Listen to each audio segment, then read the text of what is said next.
Good afternoon. My name is James Payne, and I am excited to present my poster presentation for EDLD 9434. So, my problem of practice is really designed around supporting school principals to ensure that effective practices are in place to promote student achievement. So, the problem of practice that I have designed my poster presentation around is students are not learning at high levels due to ineffective leadership practices within the school.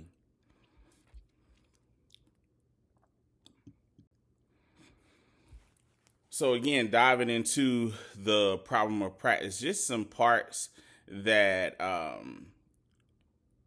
take place in a school that keep principals and school leaders from focusing in on the right work. So you have operational overload, student discipline, a compliance mindset, lack of systems and tools to help them do the work, crisis management culture where they're trying to put out fires consistently. You have staffing and HR demands, and then just structures that aren't designed to help principals effectively delegate. So my change process for this work is really centered around beginning to think about, okay, what are the current barriers that are in place? And this came from systems thinking and Fulling, and then establishing urgency and a vision.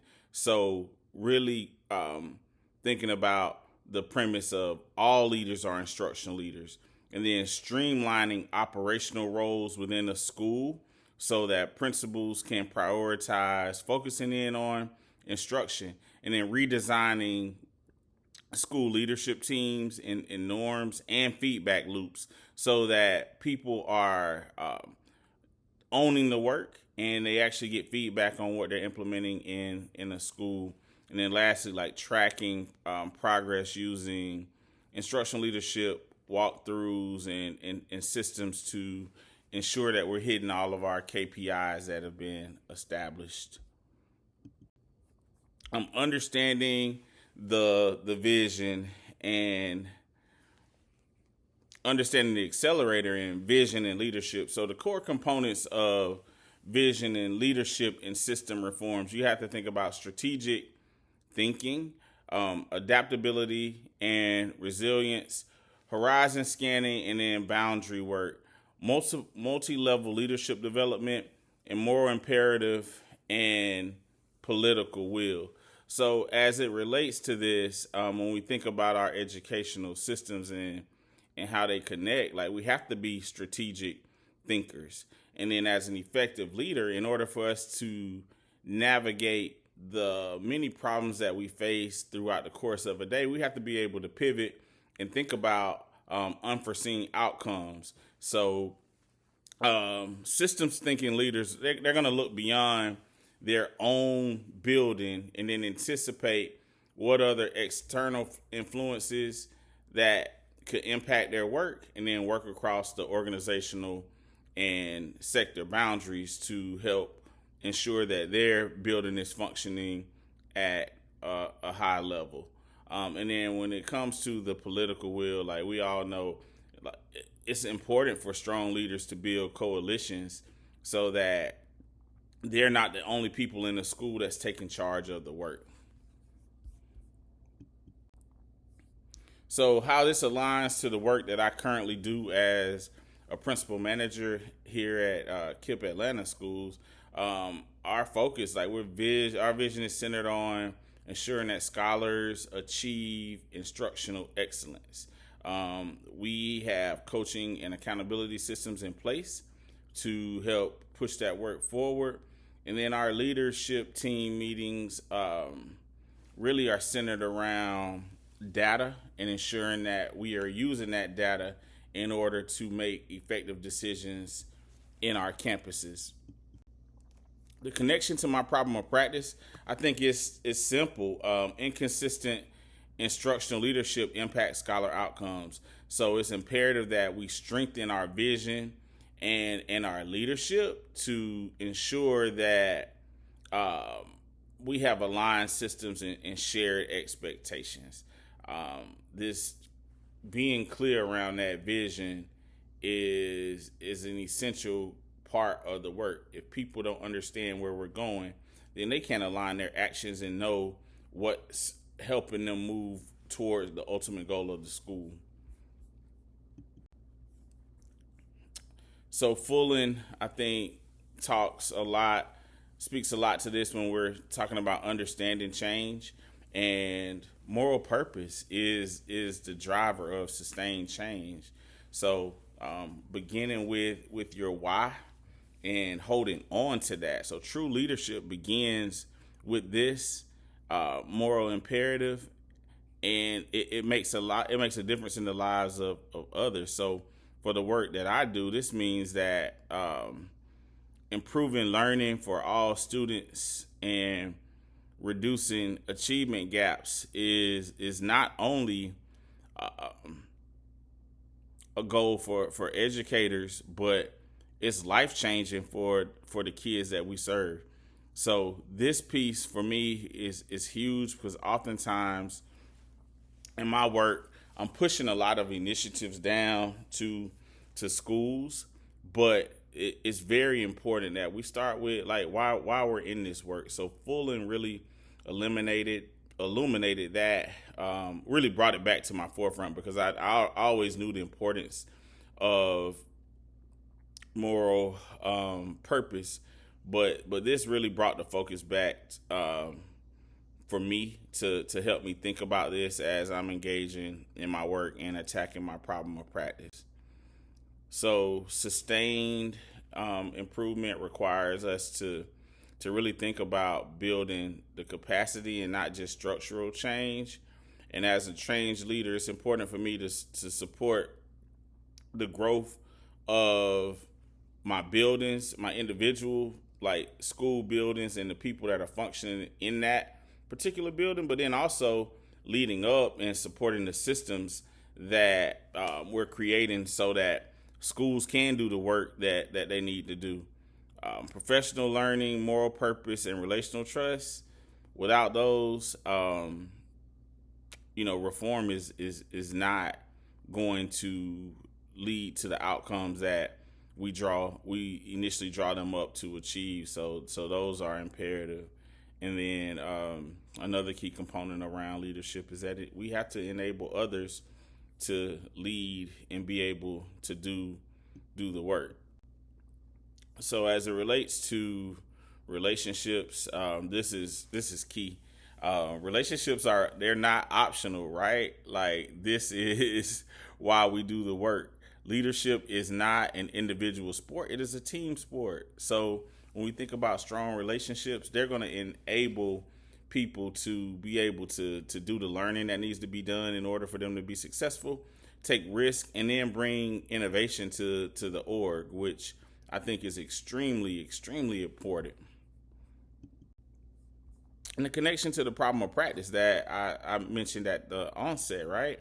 So I'm going to help principals and leadership teams understand that the work that they're doing is life changing for the scholars that we're supporting, and then building principals' capacity to lead instructionally. That's going to be vital for me because in a lot of the spaces that I support schools, sometimes instructional leadership can be on the back burner, and then it's going to be imperative for me to continue to build relationships with the people that I'm supporting and coaching. Now, the Anthony Alvarado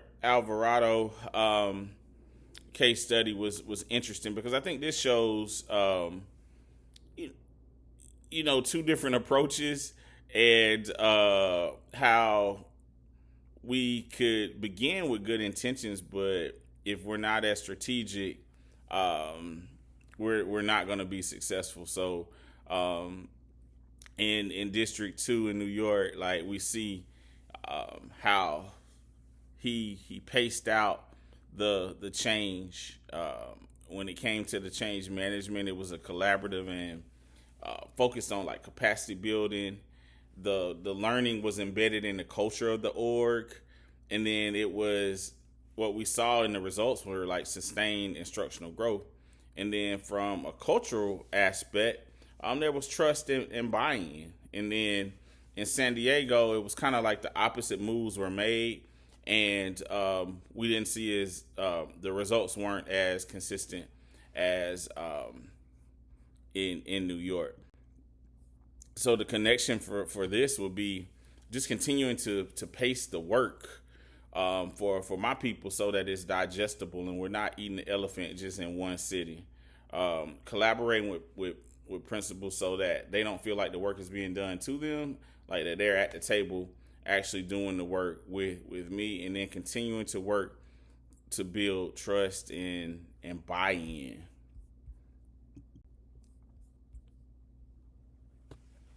And as it relates to reframing academic leadership, effective academic leaders, they think and act in multiple frames.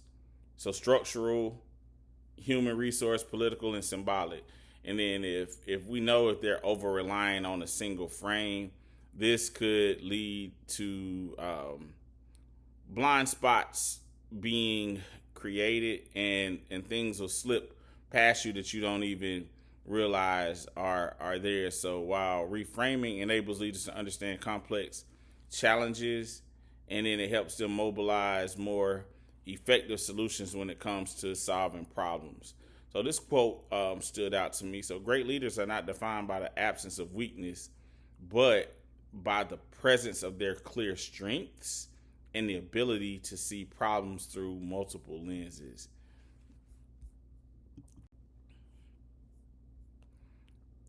So when I think about my problem of practice and then the change process is going to help me really connect all four frames to the work, it's really centered around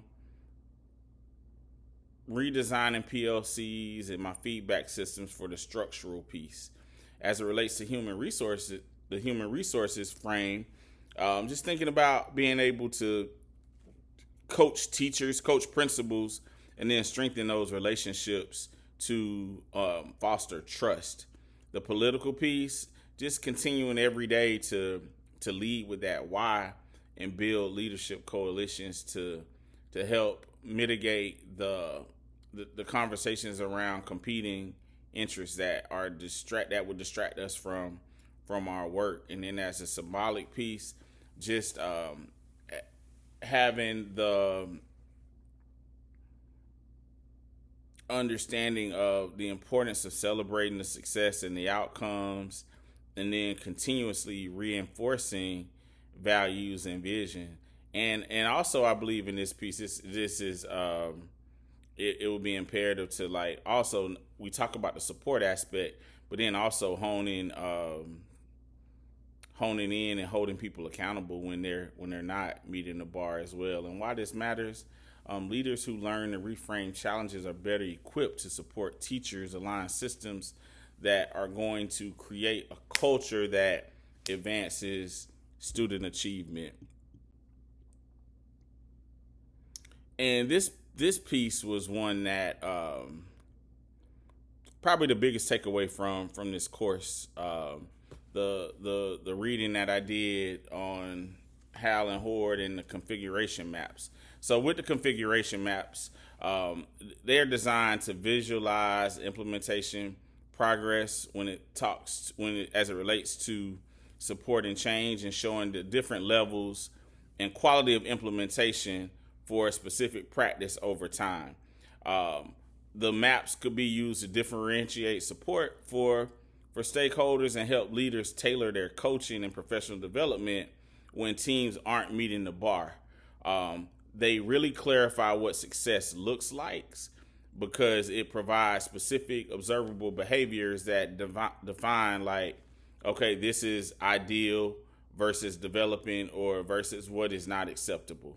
And then the maps could be used to promote reflective practice and encourage staff to self-assess on their current status as it relates to implementation. And they also guide continuous improvement because gaps that we identify based on where our bar is, we can use those to design our professional development for teams. And then they also support with strategic coaching conversations as well. I was so influenced by that particular reading in that chapter that I went ahead and I purchased the book. And it's been a good read. I haven't read it from cover to cover, but just kind of diving into different aspects that I feel like could support my work as a practitioner. And it's been very, very, very helpful. And so how I started utilizing my learnings from this class with the principals and leadership teams that I'm responsible for supporting. So at our leadership retreat this past year, there are three big rocks that we're focusing on that are going to help us move the academic needle for our scholars here at KIPP Atlanta Schools. And one is centered around collaborative planning in the PLC process. The next is academic progress monitoring. So in essence, we're using our data to help us inform our instruction and then identify next steps for scholars, for teachers, and for leaders. And then the third big rock, you see the term instructional melody check. So this is simply our observation tool, but making sure that leaders and school teams are in classrooms on a consistent basis, providing quality feedback to teachers based on what has taken place in the collaborative planning meetings. So for those three big rocks, I leveraged the configuration map learning in our chapter from Hal and Horde, and I created what's called SIGs, or School Implementation Guides. So I took the same process from the configuration maps and applied it to this work. So with the SIG work, the purpose is for us to guide clarity and consistency in our systems across the schools that I'm responsible for supporting. So what the SIG is a living, co-created guide that defines what effective practices would look like in each one of those systems that I mentioned prior to this slide. So for collaborative planning, each school would be responsible for creating a SIG. So to determine what the gold standard would look like for collaborative planning in their school, what would be acceptable, and then what's unacceptable. And then with this, we're able to take those documents when we go into schools and use it as a look for when we're observing these practices in action. So the standard you walk by is the standard you accept. So again, when we talked about those major buckets that we're focusing in on, each school had to create a gold standard, what's acceptable, and then what's unacceptable. So with this, they're creating clarity for themselves and for their teachers and their teams. And then it also supports me as a principal manager, because before I can go into a school, I can use this as a guide to frame my look fors and to prep for my feedback conversations before I go into a school. And then after I've observed these systems and actions, I could be able to provide quality feedback based on the guidance from the SIGs that were created. So it was a powerful experience, because schools actually, they love having the opportunity to create the clarity. And for me, it was, I think, affirming to why I'm in this program, working and pursuing to obtain my doctorate. Sometimes I'm wondering, like, why am I in this? And then I think this course really helped stamp, like, man, like the reading that I'm doing is really it can have an impact and change my work as a practitioner. And I'm thankful for this opportunity, because it actually, I think, has helped me in my role So I'm just thankful for for the reading and the opportunity to have a chance to take something that I'm learning in class and then apply it to what I do on a day-to-day basis. So it worked out well, and I'm willing to share artifacts if anyone has questions about them. So thank you. That was my poster presentation. I enjoyed this course, and just looking forward to continuing to learn, continuing to do great things. And I want to make my family, my kids, Georgia Southern University and my hometown proud in everything that I do. So excited to continue to learn it, and hopefully I know I'm going to have a great school year. So thank you all for listening in, and have a blessed day.